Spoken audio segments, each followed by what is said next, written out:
Hi, my name is Rich Harrington for Adorama TV, and I've headed out to the western deserts, to the mountains, to get some fun time shooting with some new cameras. Now, I've headed out with some Nikon cameras, and I want to tell you today about the Nikon D610. Let me let you know that I'm a Nikon D600 shooter, so this was a natural fit for me to like this camera. It really builds upon what's good about the D600 and fixes some of the things that people weren't happy about. This is one of those cameras that's just the sweet spot of giving you the most bang for your buck. It gives you a full frame sensor and a ton of other features at a really reasonable price. First off, the camera's seen a bit of improvement. We've had a dynamic range increase of 2 stops with the camera, which is nice. I do a lot of high dynamic range photography.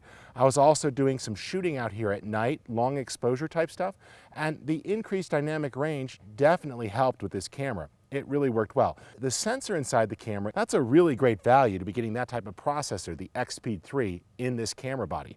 Now, you end up with a full frame 100% coverage when you're looking through the viewfinder. It's nice to be able to see all the way through there and know that you're getting absolutely everything in the viewfinder. And it's a 24 megapixel image. For me, the 24 megapixels is a good balance of size and quality.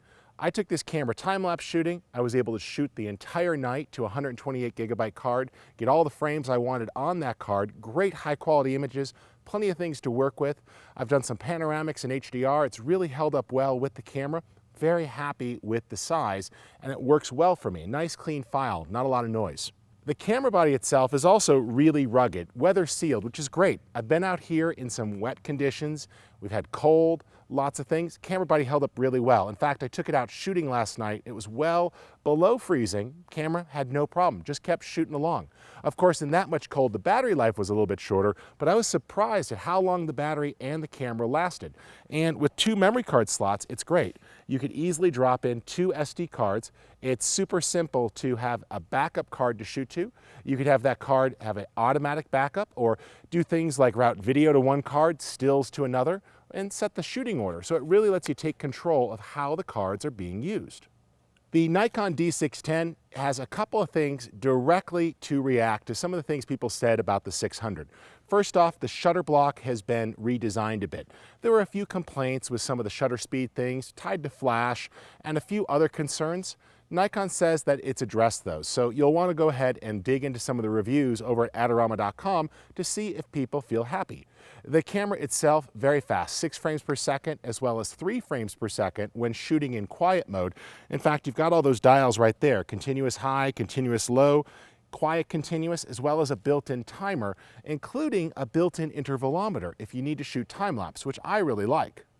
The camera has a new white balancing system, which holds up really well. It's also fantastic for video. A lot of folks are really happy with the Nikon and the video features. Many feel that they've caught up or even surpassed Canon's capabilities.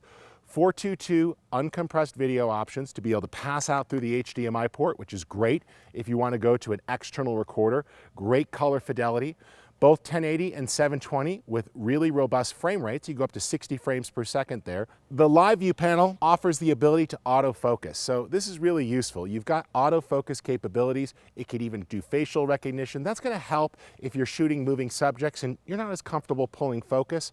Large LCD panel on the back. No matter what type of shooting you're doing, this really comes in handy. When shooting video as well, you have the option of switching between DX and FX capabilities.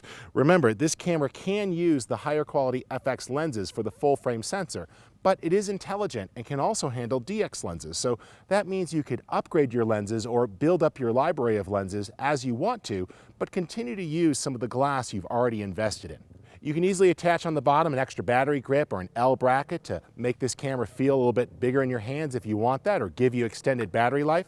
I encourage you to head on over to Adorama.com and check it out. Here you'll find the ability to get a great price. You can read other people's reviews, see what they think about the camera.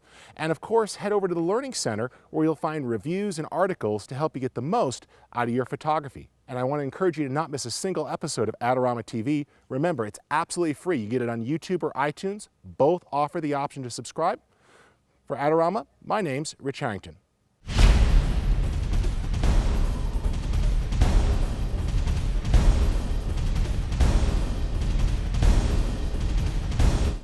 For all the latest photography, video, and computer gear, visit Adorama.com. Place your order by 8 p.m. and it ships the same day. Plus, next time you're in New York City, be sure to visit our store located on 18th Street between 5th and 6th Avenue.